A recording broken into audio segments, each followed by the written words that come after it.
the hour of 8:30 has arrived. The first order of business, we had distributed the minutes to the April 25th meeting, and I would like to just call for any comments or corrections to those minutes. Okay, hearing none, they are approved and will be posted to the website. I'd like to provide you with an update on a number of things here this morning, and certainly ask for any comments or questions as we go through the agenda. The first item that I'd like to discuss is the fact that last Friday, the Secretary of DCED did file a petition with Commonwealth Court nominating Major General William Lynch to be the new receiver for the city. The petition was filed on Friday, and the beginning of this week, the court at Judge Ledbetter's office did schedule a hearing for Thursday, May the 24th at 10:30 on the petition. So that hearing will take place, and we're hoping that the hearing process and ultimate confirmation can move expeditiously. I have talked with General Lynch. He's very anxious to get started.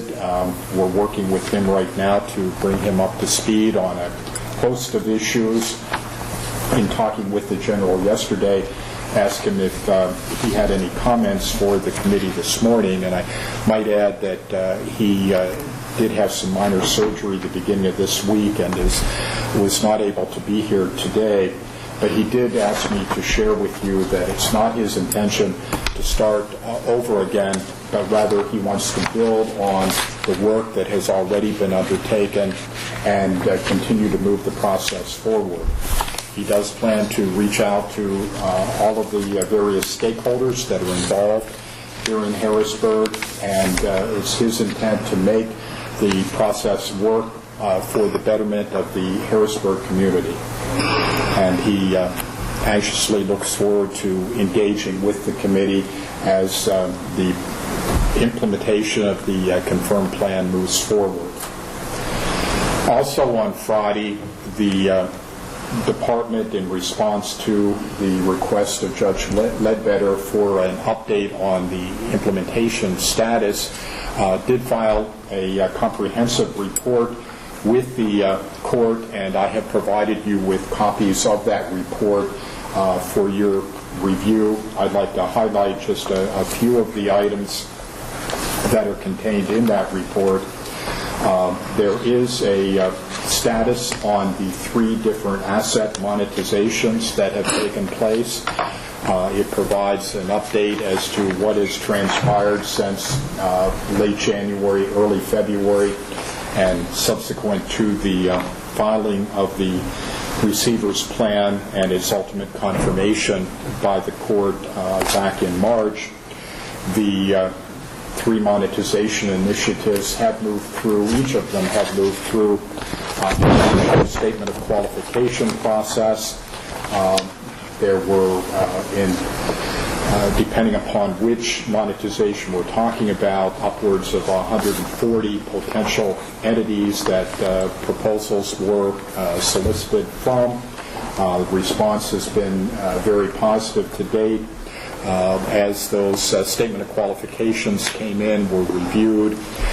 From that, the receiver did make a decision to invite selected entities to submit proposals. Firms that had submitted the statement of qualifications as well as the proposals are listed on the receiver's website.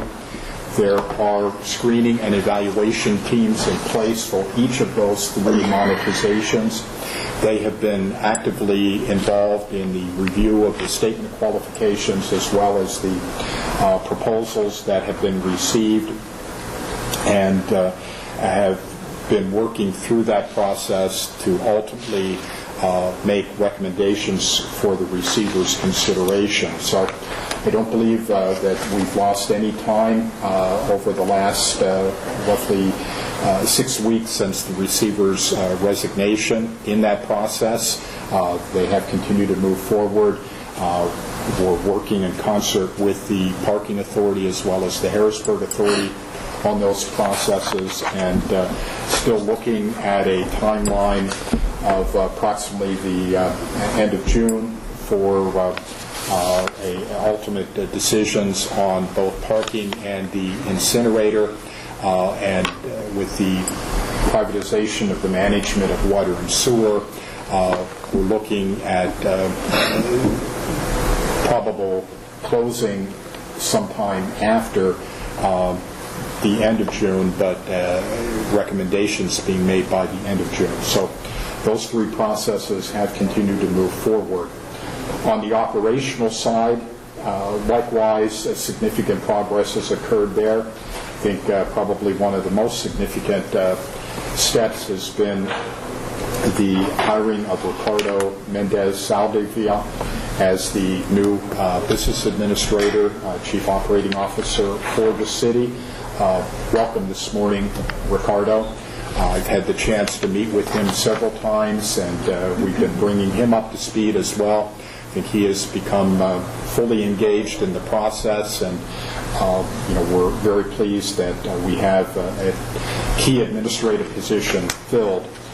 That certainly was one of the key elements of the receiver's plan. Under his leadership, coupled with the mayor's very strong support, the plan implementation team is being put in place. There are internal departmental committees that will be guiding implementation on a department basis and reporting back on status. Other actions on the operational side include a strong focus for the completion of the 09 audit. We expect that the 09 audit will be completed by June, and shortly thereafter work will begin on the 2010, followed by the 2011 audit, with a timeline to have both the 2010 and 2011 audits completed by year end. We've been working with the mayor and her staff on filling certain vacancies. Those are being done on an as-needed basis, recognizing the fiscal constraints of the city, but we are also recognizing the need to provide necessary vital services, and are reviewing positions as they have been advanced by the city administration.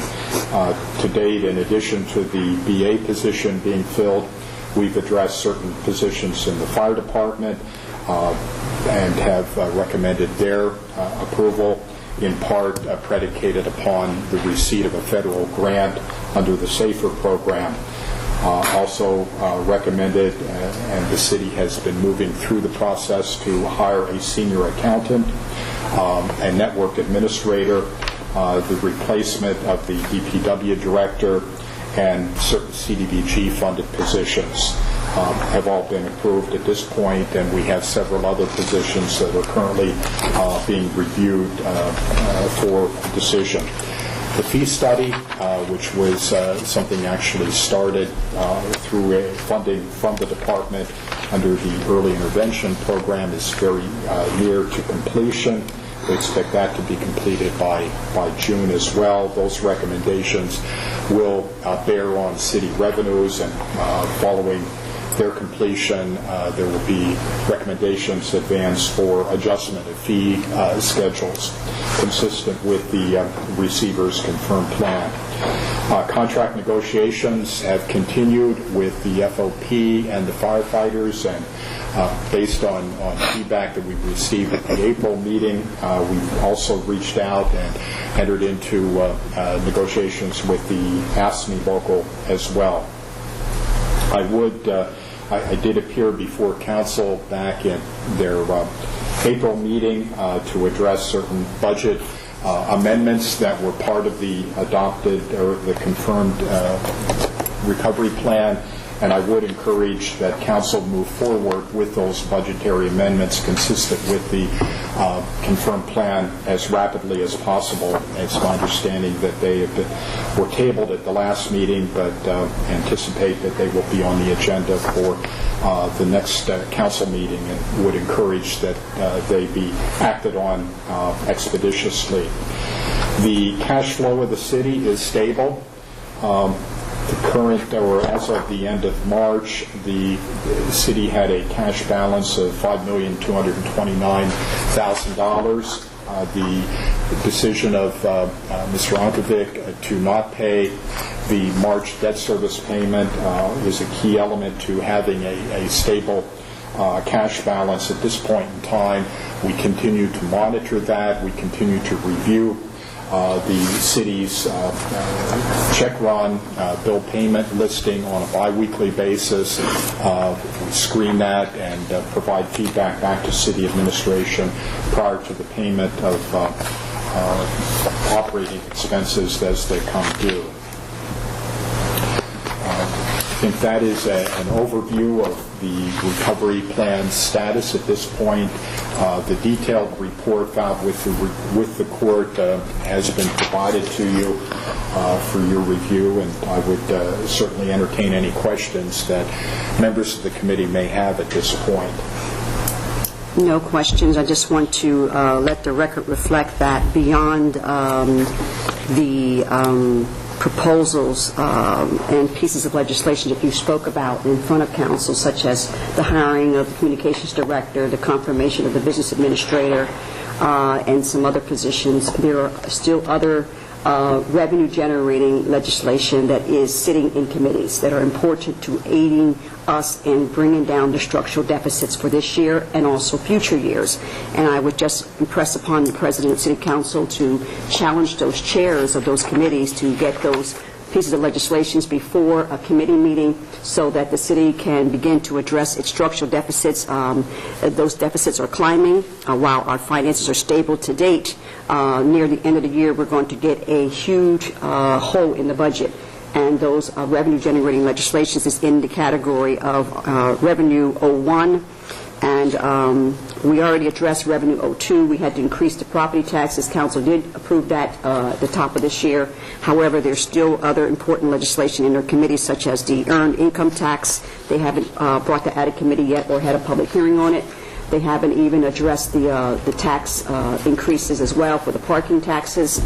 So that's critical, and council doesn't, I don't think they want to be blamed for not generating the kind of revenue that would aid us in closing that huge deficit that we're going to have this year. And those are my comments for this meeting. Thank you, Mayor, and I would concur in your comments. The EIT increase has several steps that it needs to go through. Both from the city standpoint and also from the County Court of Common Pleas, and I would likewise encourage council to act expeditiously on those revenue-generating actions that are part of the confirmed recovery plan. Other comments? Dave? A question on implementation of some of these items. If there's a failure for implementation through normal processes, does the legislation, and maybe this goes to a legal question, does the legislation, can the receiver either implement that himself or go to court to get certain action to implement certain things? The legislation does provide authority for the receiver to go to the court of and to enforce the provisions of the confirmed plan. And I think, just speaking on behalf of the business community, we obviously relish these things happen through the normal course of things rather than go to the added time, the added expense of going to court. I think that's in everybody's best interest, including the taxpayers of the Commonwealth as well as those of the city. So thanks for the clarification. Certainly, and I would concur. It's our hope as well that from the Office of the Receiver standpoint, the city would take appropriate actions in an expeditious manner, that we would not have to institute other actions. Other comments? Yes. Questions? No, I don't have any questions. I have a statement. Obviously, you're sitting here, you're like talking over us because I am president of the city council. We have 7 members that sit on that council. I have initiated and requested that council members do put those certain items on the agenda, sir. So when you speak as to the members of council not doing their due diligence and bringing those items up, of course you know that we are against, first of all, the Recovery Act, and second of all, we're against some of the initiatives that have been implemented or want to be implemented. So, Mr. Reddick, and to the mayor and to Mr. Block, you know, from the business community, from the point of the state of the government, and from the citizens that the mayor oversees here, we certainly do not want to make the city go in any financial distress than it is, but at this point, we are not comfortable what the Commonwealth has requested that we do. I am sitting here, so I do represent the council. I do every day speak with the council members and encourage them to bring those items out of their committee. If they don't bring them out of the committee, then I guess you will have to go through the court to do what you need to do to make sure that those items are brought on the agenda. I certainly will put the agenda item of Mr. Saltivius on the agenda for the May 22nd, but as far as the earned income tax, we are not in agreement with the earned income tax when it affects the citizens of Harrisburg. As far as the parking taxes, we've had several committee meetings on that through through Department of Public Safety, our committee chair, Ms. Smith, and we've had a lot of criticism from the citizens regarding the parking taxes. We're not comfortable as yet as to what the final fees are going to be as far as the increases. So the parking taxes have been come up in committee. It's been 3 or 4 times. Now, any other items that's on the agenda, we're still not comfortable with, especially with the Director of Communications making $75,000. I have 6 council members who are not in agreement with confirming the Director of Communications. Now, if the court has to take the initiative and implement maybe a litigation on that, then that's fine, so be it. But I don't have 6 members who are in agreement with the Director of Communications at this time. Thank you for your comments. Thank you. Any other comments from members of the committee? Okay. I'd like to open it up for comments from the public. Anyone? Yes, Mr. Clark.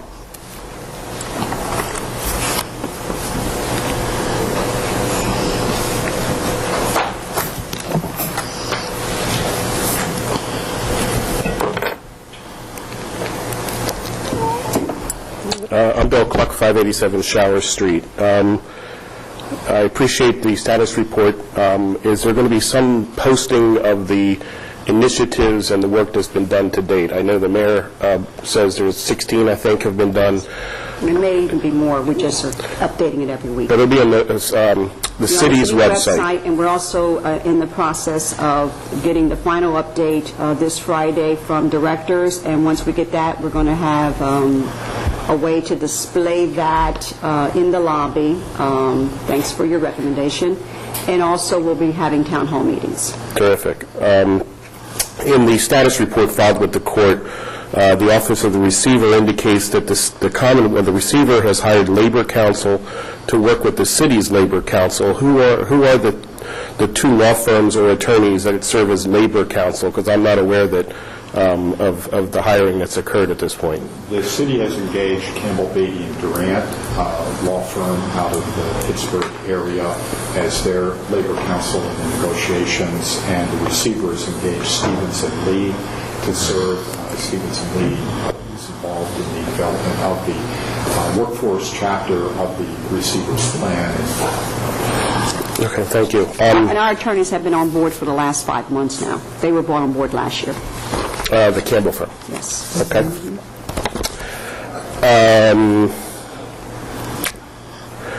June 30 is a deadline under state legislation that prohibits the city of Harrisburg from filing Chapter 9 bankruptcy. Would Dauphin County commit that they will not lobby the legislature to extend that prohibition by another year?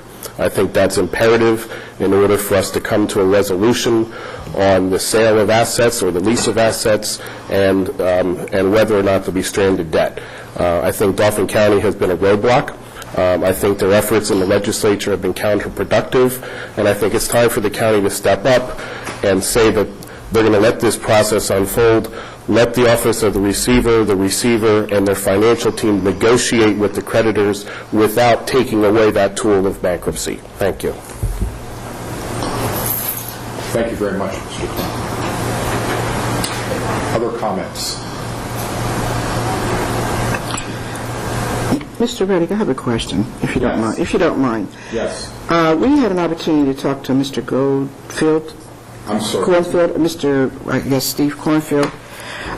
You were indicating that they were moving forward with the sale of the assets. Well, we were under the impression that they just, the 140 entities that responded, out of the 140, that there was not made a determination as to what, as for the parking or for the Harrisburg Authority. So can you give me a clarification on that? Because we're under the impression that there's no one has been, the bidders have all given their bids, but no one has been appointed or no one has been hired. No one has been finally selected, Madam President. There's a multi-stage process that was undertaken starting back in early February, where initial statements of qualifications were solicited as the first step. Following the submission of those statements of qualifications, they were reviewed, and firms that provided adequate statement of qualifications were then invited to submit proposals. Those proposals were then submitted, and as a result of those proposals, there were subsequent questions that were posed to firms that submitted proposals. Right. Those are currently under review. Okay, that's where we thought we were at. That's correct. Okay, that's what we were informed, that questions that were supposed to be answered. But my understanding is everything is on hold until the receiver is actually appointed, and then actually they will go on negotiations with the receiver as to what process, what step of the process they were in. The screening and evaluation teams, the SET teams, have continued to work. They have continued the process to bring down the number of firms based on responses that occurred.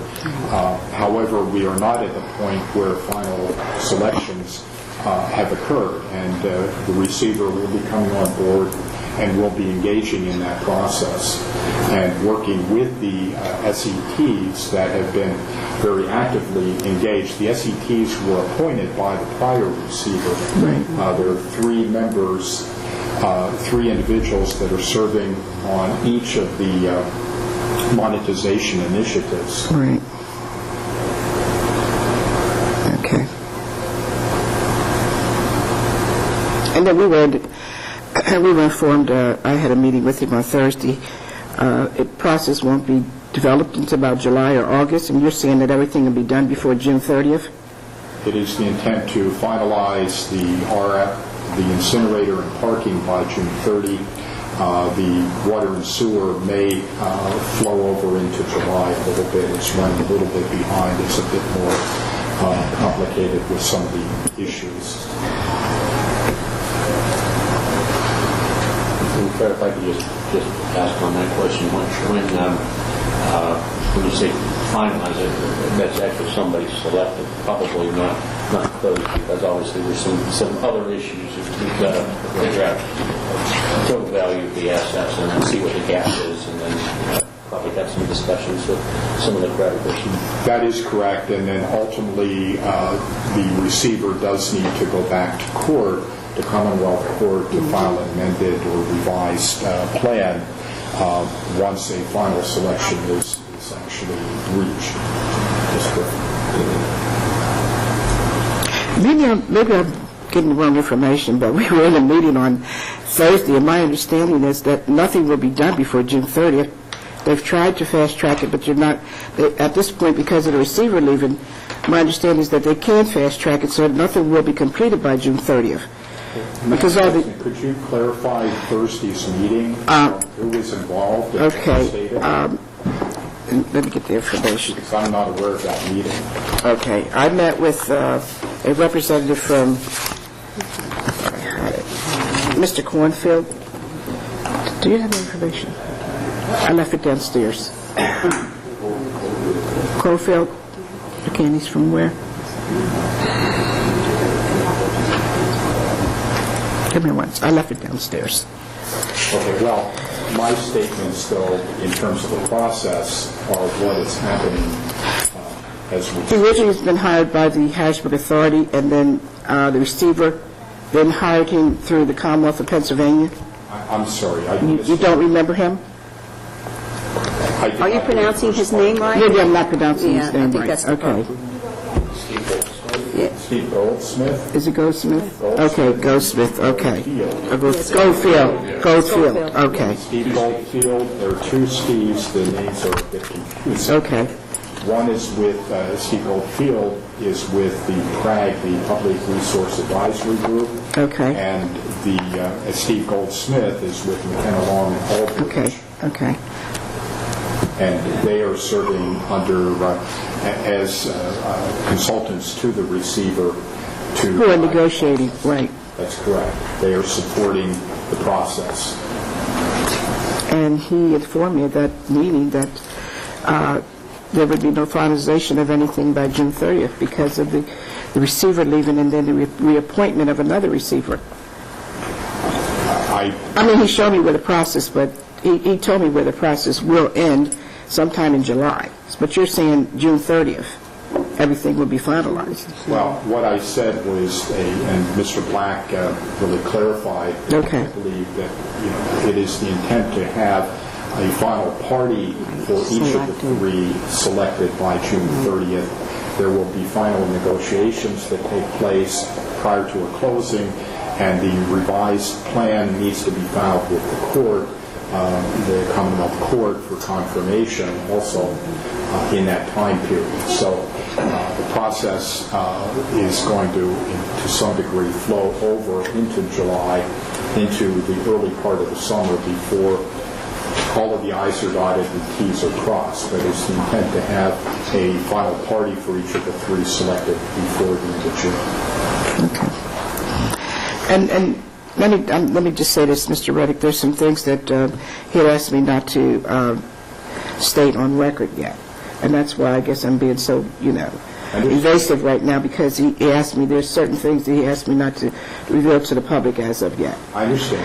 And, what we're trying to do as we move through the monetization process is provide as much information as is, possible so that everyone does understand that this is a very open and transparent process, while at the same time recognizing the confidentiality of the process and the negotiations that are taking place. Okay.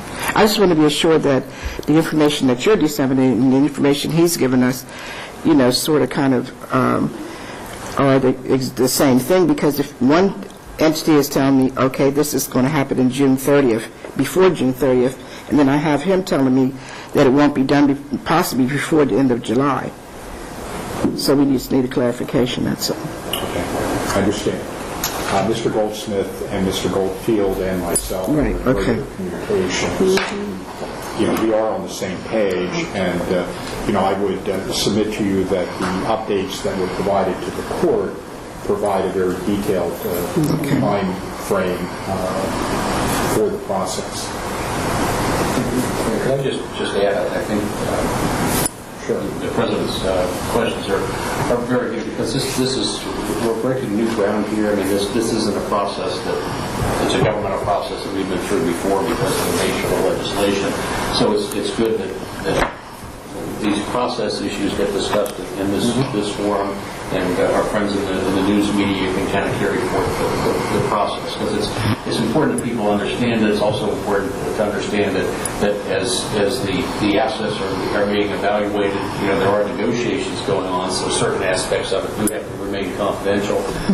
They try to set, the goal is to have people selected by June 30, as you mentioned, probably the water system. That one may slip beyond that deadline, but that's to have a person identified, so we know we've got this much money identified from the assets, and then we're going to have this much gap, and then there's got to be some negotiations that take place going forward, because obviously there's more debt on the incinerator than you just can't sell something. It's like having a house that's significantly underwater financially. You've got to figure out what to do with the stranded debt, as it's been called. Exactly. Three are interrelated, and they're also interrelated with the city's structural deficit, and we're looking at the best way to utilize the resources the city has to address not only the debt of the city, but the structural deficit as well. We recognize the impact of parking and water and sewer in particular on the city's operating budget, and hence that is likewise a consideration as we move through the negotiating process. Well, I not to throw water on anything that the President is saying, but the problem of the misinformation started from two council members who went out of here and blurted out to the media that assets were being sold and no one knows what's going on, neither does the mayor, and it was one of the biggest misnomers that could have ever come out of this chamber. And I quickly had a press conference to dismiss those misnomers and clearly outlined to the press that no negotiations had even started with any of the potential under the RFQ process, and most importantly under the RFP process, which is the final stage before we get into determining who will be that selected party, and then after that the negotiations start. And I always knew, and Fred, you and I were on the same page, even though a particular section of the media tried to suggest that you and I were opposite of each other, when actually we said the same thing, and that was still no negotiations were being conducted, and that there was a court order that we had to go back into the court once we had these assets assessed and who the ultimate bidder would be. So we've been pretty consistent up here as a panel. Some of the misinformation is still coming out of council chambers, and I would hope that they would continue to reach out to the team, as I have, to get the facts before they go out there and make these public statements that gets the media, rolling with these false stories, and therefore causes people to believe that there's backdoor deals going on, assets are being sold without any due process. So again, I'm satisfied with all the information I've gotten to this date, and tried to get involved last week and had a press conference, and finally I think the press did get it right. Even after the press conference, they went on Penn Live and put a story. Mayor says assets are not being said, opposite of what Fred Redding said. And then finally the next day they put the headlines differently and changed the story and got it right. So I'd appreciate it if we all going forward would make sure that we're hearing the same thing and writing the same thing. Thank you very much, Mayor. I would just highlight again the report that was filed with the court that does provide a good summary of the process for each of the three monetizations. And Mr. Reddick, let me just say this to the mayor. Mayor, you yourself have been in this position on City Council, and you have made statements to the fact that the administration prior never informed council as to the day-to-day operations of what was going on. And I think at this point, council felt that they were being left out of the process and was not being kept informed. I have no control over what our council members say or do. So if they felt that they were left out of the process and they made a statement, that was them making a statement. Council at that time did feel, and as personal as some of the council members have made it, I personally concur with the council, and we weren't being informed until last week when we received a call. We were engaged in that conversation, and then we were informed as to what the process was. So, Mayor, I disagree with you when you say the council is making allegations, because at this point they're hearing certain statements from individuals who are from those entities and saying that there's nothing, the process is moving forward, and council's not being, brought into the process. Thank you, Madam President. Other comments? I suggest we work on item EL01, increased communication, collaboration with mayor, city council, city controller, city treasurer, department of administration. I'm not being smart about it, but I think to the degree that we can get more communication, I think it would be Yes, really, that's all we're asking really for. fruitful to the process. I'm not taking one side of the other, because at the end of the day, if we can get things done here in City Hall instead of going to Commonwealth Court, the process will move smoother and faster, other than going back to court all the time. So. I would concur with Mr. Black. Cooperation is key from the Office of the Receiver standpoint. We need cooperation from all parties as we move forward. We have a very difficult agenda to deal with, and the more that we can achieve that consensus and cooperation, the better the process is going to be moving forward. Well, I don't know how cooperation is going to get started when the president sit here and came out the gate saying that there are 7 council members, and the majority of them are not going to support half of the revenue-generating initiatives, Mr. Black. And communications is not the problem here. As the mayor of the city, I make it a part of my business to ask questions when there's documents submitted to all of us that are vague.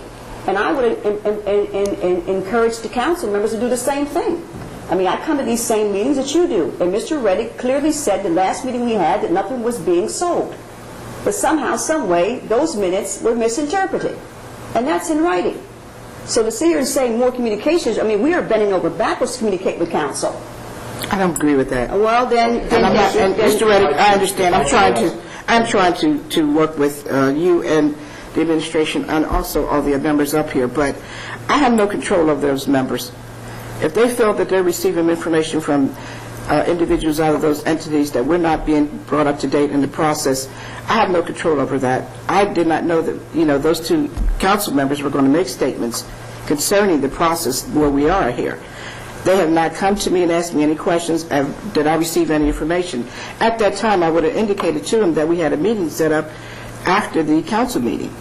So I have no control over what some council members want to make statements and to the public, to the press. But they feel that at this point, majority of them, that we are not being informed. I try to keep the unification going, and I try to keep the open communication going. But they feel that the administration does not give us information to the last minute. So I'm sorry if the mayor thinks that we're not trying to work with you. We certainly are. I certainly am. But you have 6 other members who have 6 other opinions and ideas. I can't control them. They're all adults. We understand that, Madam President. Thank you.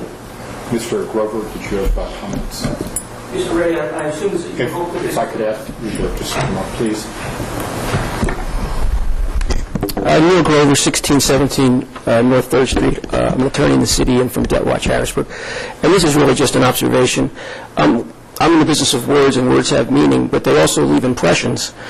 The impression that's left by some of the words is nothing's moving forward, because an impression that's left by other words is that the process is still happening, and those are 2 different messages that go out from the government. And I understand they're 2 different things. There's a process that Mr. Unkovic started, and you're saying that process continues, but there's no end decisions being made because there's no decision maker. I think that's what the message is. But when they come out in shorthand, which is what they come out in, nothing's being done, we're meeting, those are 2 different things from the public's point of view. And so some effort has to be made to hone in that message to the right place, because it becomes very confusing when you listen to different officials say different things, and you're relying on all of them to keep the public in the loop, to know what's going on. There is a concern, and I will tell you what it is flat out, that in the process moving forward without a receiver, one, that there's no authority for that to happen, that is, the legislature didn't think it through that far when they passed the legislation, and 2, that it really allows the eventuals to continue in the dark, not in the light as the public. I mean, it's negotiations we understand, but things are being narrowed down and no one's in the meetings. I heard Ms. Williams ask at the last meeting I was at here, who were the members of these groups, and that answer has not been stated publicly yet. Who were the 3 groups appointed by Mr. Unkovic to the 3 boards? Those things concern the public. It is in the documents that were filed in the court and on the website, Mr. Grover. And I understand. When you have public settings and people watch a videotape, they see a question asked on tape, most of them aren't going to go read, and then they don't see an answer on tape. But, when I get feedback from people on the street, those are the concerns. What's really happening out there is they're concerned that backroom deals are happening. They don't understand necessarily the subtleties of what's going on. But I do think there's an obligation to tell the public in some very direct way, but clearly, the subtleties and the differences of what's going on. Otherwise, you're not going to get buy-in from the citizens of the city if they feel that this was done in the dark. And so far, that is what people feel like. When Mr. Unkovic left and they know some things are continuing, they feel like there is a sense that everything's moving forward and someone they don't know is making a decision, and it's simply going to be handed to the next person as a done deal. That's the concern. That is what I hear almost every day now from people. So, thank you. Thank you for your comments. I would understand the point that you're making, and I think it's one that we're trying to address as well in as clear a manner as possible. The report that was filed with the court took pains to try to lay out what, in fact, was put into place by Mr. Unkovic before his resignation and what has transpired since his resignation with each of the three monetization efforts. And there was significant information included in those reports, including each of the stages that have transpired, the firms that, as that process has moved forward, the firms that submitted statement of qualifications, the firms that submitted proposals, and members of the screening and evaluation team. All of that information has been provided, but maybe, as you indicated, we need to work on a different way to transmit that information other than in just the documents that were filed with the court. Okay. Other comments or questions? All right, our next meeting is scheduled for next Wednesday morning. It'll be the second meeting of this month, and I look forward to everyone's attendance next week. We'll provide a further update, and I appreciate the comments that we've received this morning. And with that, I'll call today's meeting adjourned. Thank you.